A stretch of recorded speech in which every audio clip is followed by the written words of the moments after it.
Welcome, my beautiful moon babes, to this new moon in Libra kind of ritual ceremony. I guess I wouldn't call it a ceremony. I'm going to explain all of the energies that are coming along with this new moon in Libra and some examples of what you can use for your own ceremony. So, you may or may not know, I love to cleanse my space almost daily, but I do it at the very beginning of my new moon ritual. Get all that negativity away, fresh, clean slate. I make sure I have all of the stuff that I need ready, the journaling prompts I'm using, the notebook I'm using, my oracle cards, the meditation I have picked out. If I want to use any crystals, I have absolutely everything ready.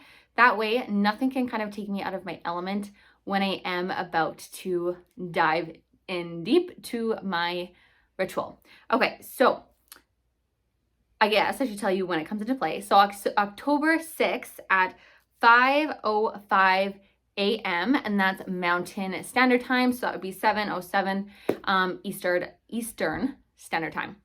So first, let's kind of like talk about the energies. So like I mentioned in the post, there are actually 6 planets retrograde right now. I am not going to list them all off because I didn't write them down. I don't have it memorized.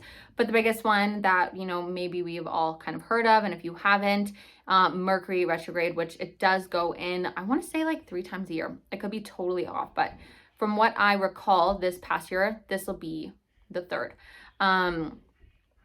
And so with that comes like a lack of communication, forgetfulness, just kind of like everything of just like lack of motivation, I find sometimes comes along with that as well. So if you've been feeling that energy, this could most definitely be why. So what comes along with Libra? Libra specifically has the energy that just appreciates, they really love justice, balance, and they are also known as like the relationship. They're literally the scales. They like the harmony in life and love. And they're really good at seeing the other person's perspective and the other person's point of view and kind of balancing out theirs with it. But another thing that can come along with it is people pleasing, which we are going to dive into that. Also, the journaling prompts will be posted with this video as well on, like a different post in the group. So this new moon is honestly, it's a perfect time to manifest healthy and harmonious relationships.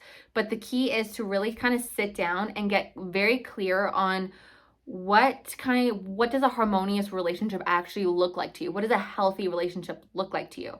Because essentially it can kind of look different to the next door neighbor to me, right? And so get very clear on what it is, because when you're in a relationship that maybe it's not harmonious, or maybe it is harmonious, but you're nitpicking everything until you actually know what harmony means and looks like to you in that aspect, you may never feel fulfilled or happy in your relationships. And this goes for, platonic or romantic relationships, any kind of relationships, right? And so again, with Mercury retrograde, we must be careful about underestimating your feelings too. So the Libra energy can bring on thinking that we are the masters of moving on, when in reality, we're human. And sometimes, residual kind of pain shows up. And that's important to note and process those emotions, because they're there for a reason and they're surfacing for a reason, because they haven't been fully kind of worked through. They haven't been surfaced, they haven't been felt, and we haven't gotten over them. So that's why they're continuously coming up. And so, the same thing goes for resentment that we hold on to with is typically it's, certain people that we just resent. And that's because we're not fully facing those feelings, or maybe communicating with them how we truly feel, and to feel actually really heard, because that's in that space is kind of when we are able to overcome some of those emotions, if not all of them. It's the hearing and that sincere communication that makes a big difference. So if you do this new moon may bring about partnerships that honestly exceed your expectations. Okay. So Libra is also ruled by air, which rules overthinking as well. So keep that in mind as well. If you find yourself going like the anxiousness in like circles and maybe you're like chasing your tail sort of deal, kind of pause, take some deep breaths and really like evaluate where this is coming from, if it's like just the energies talking or just us making up a story and overthinking, or is this like a real fact? And if it is, how can we work through it to overcome it instead of, running on the hamster wheel over and over and over again?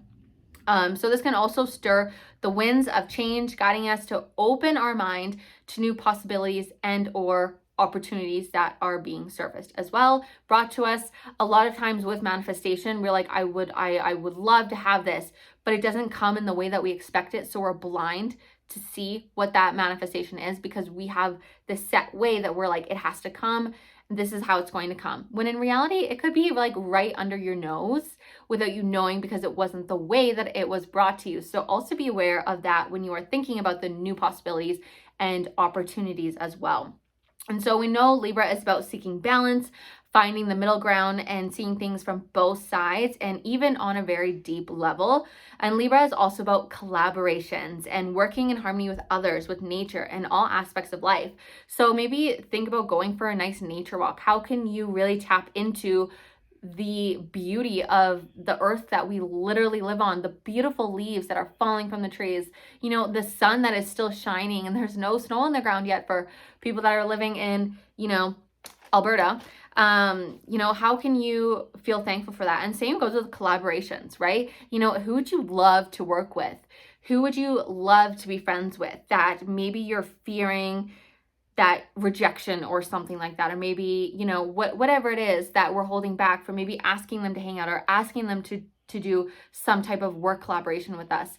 Right now is the time to face those fears, work through them, feel through them, and then just have the courage to do it.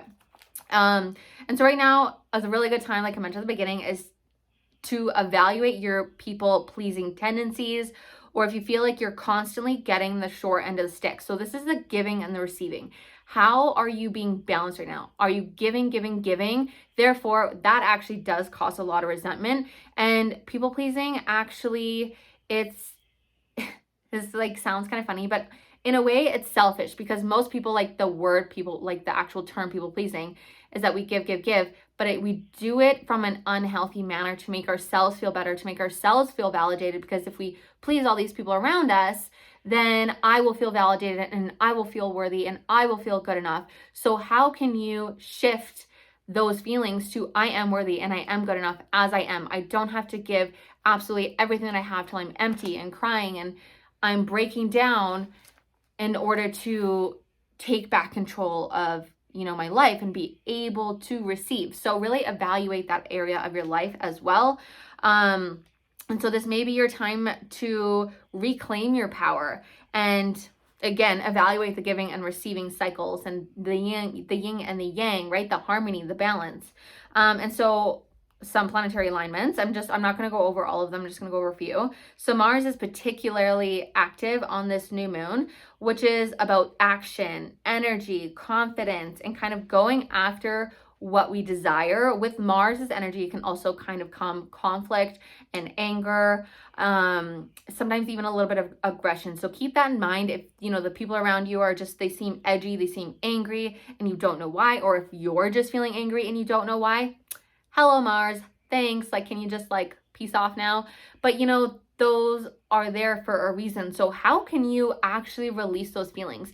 I really invite you, if you are feeling these intense emotions and feelings and you just are antsy, you feel like you can't sit still, is do some intense, vigorous physical activity. Get that anger out, get that energy, get that emotion all out. So whether that's kickboxing, obviously something physical that gets rid of anger, but running, how can you literally release that pent up energy? Because moving our body physically is much more than just looking fit and being fit. And I think that's the thing that honestly holds me back from talking about fitness more, is because I don't like the persona of exercising to be fit when there's just 100 million times more benefits, including getting the energy moving, getting it flowing, releasing that pent up energy inside of us.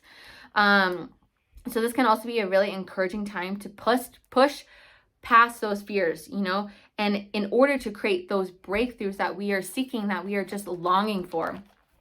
So Mars can also can also activate and heighten emotions.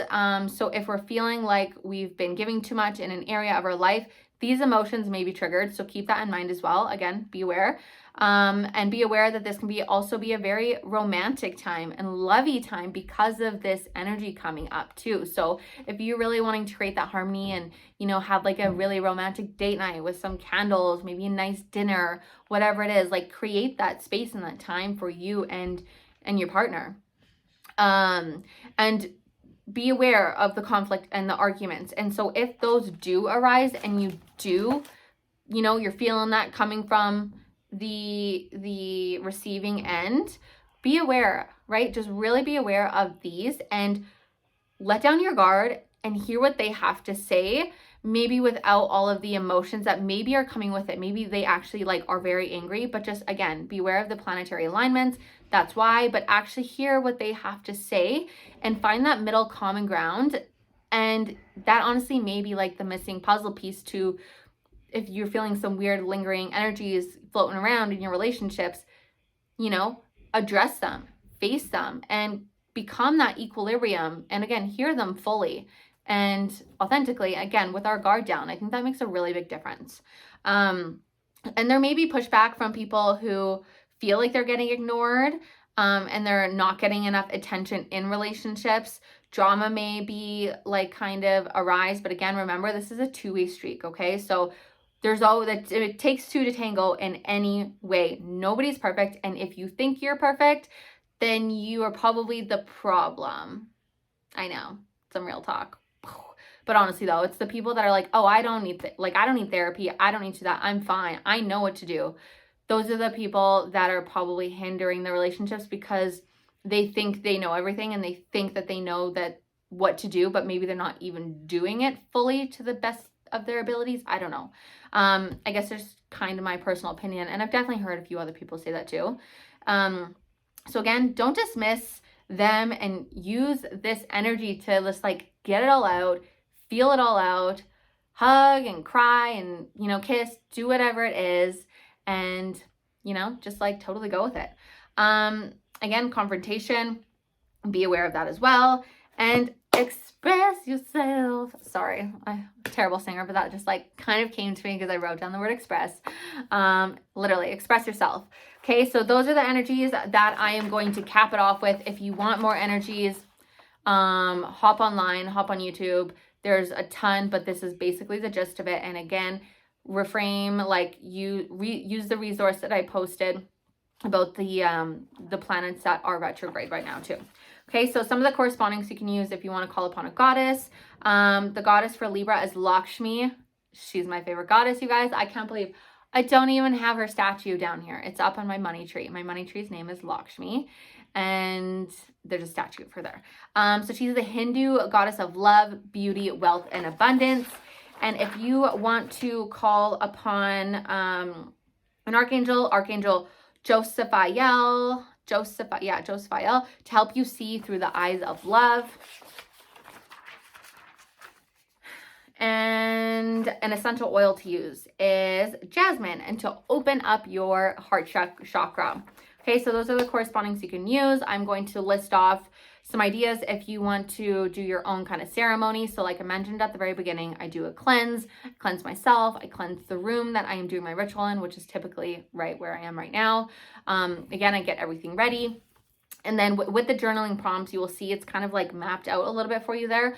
But the first thing I do is I write down what I'm grateful for, especially the people, and sometimes it's not all of them because I feel like I would literally be there all night long if I wrote down everyone. So sometimes I'll switch it up, or sometimes, I'll just go based off of that moment, what was going on for me this past month and who really did I feel that support from. And maybe it's just somebody random too that I'm I'm really grateful for them. So I write down that. This gets you in that abundance gratitude state, because we want to be in that energy when we are coming into our new moon manifestations, because that is when we set the intentions, and that is when it's dark, so it's fresh, it's it's the seeds that are being planted, and it's mysterious, so it's what do I want to create? So it's important to be in a good energy space for that. What I like to do next is, well, actually, I like to play, like, I just tell my Google to play calming instrumental music, and that's at the beginning as well. And then with that, after that, I will do my journaling prompts for that new moon. So again, use the resource that I'm posting for those journaling prompts. And then 1 to 10 new moon wishes. And you can also rate them on like a realistic kind of scale if you wanted 1 out of 10. And you know, kind of go about it that way. But I usually do 1 to 5. I usually do like 1 to 3 kind of like bigger ones, like bigger to me. Like maybe it's like I want to make X amount of dollars in my business, or you know, you can also set the intentions that have to do with this specific new moon. So maybe it's like I want to go on 1 date night a month, or you know, bi-weekly or weekly or whatever it is. And so also keeping that in mind when you are creating your new moon intentions as well. And so again, I do like 1 to 5, sometimes 10, you know, like, and they can be also very simple too, as in like, you know, maybe like I want to run this amount this month, like I do a really long run, or I want to work out 5 days a week. It can be like something simple, or something, you know, more big or more complicated, or whatever it is. So keep that in mind. And then you can create, you know, an affirmation with one of the biggest ones, like, you know, I am worthy, I am prosperous, I make X amount of dollars this month, or, you know, I love going on the dates that I've been going on. So it's like speaking in present tense as if it's already happened, which is getting you in that energy, and it'll, you know, kind of make it come to you easier because you're tapping into that frequency and that vibration. Once that is all said and done, I like to do it. I switch it. Sometimes I do my oracle cards first, and then my meditation. Sometimes I do my meditation first, then my oracle cards. It kind of just depends on. Lately, I've been doing my meditation after because I'm relaxed. Typically, I do my ritual in the evening. And by the way, you don't have to do this specifically at nighttime because the energies are still there for like several days. It doesn't go away during the day. And another thing I suggest is getting a notebook specifically for your new moon, because you want it to be sacred, you want it to be special. This is where we're putting all of our hopes and our dreams and our intentions in. And then I was taught to keep it closed until your next new moon, because when you look at it every day and you hyper focus, okay, where am I? How am I going to get there? We have that needy scarcity energy, and then that pulls us out of the, you know, I already have it, I've already surrendered to this is already mine, I'm expecting it to happen kind of energy, which is what makes it come to us 10 times faster. So I have not read my last new moon goals either. And then I do an evaluation as well of which ones did I hit? How could I have done better? And this is just very brief, depending on how long I have. If I want to bring those goals forward into the next month, etc., etc. And then these are the decks. So I actually like to do like a bigger reading. So I have like a ton of decks, like 20 something decks, but I always use my Moonology deck. And this time I'm definitely going to use this new crystal deck. And like, what crystals am I going to need this, you know, new moon cycle or this next lunar month? And then I go based off that. And that is literally the gist of my new moon. Sometimes I bring in, you know, new stuff, but lately I have just been kind of keeping it simple because that is what I am being called to right now, just, you know, with life's busyness and craziness. So that's what I leave it to. And that is that. All right, you guys, I hope you enjoyed, and let me know how you like this. And if you made it to the end, comment a Libra and a new moon emoji so I know and I can see who's actually watching these. And yes, okay guys, so I will talk to you later. Happy new moon and happy new moon wishing. Bye.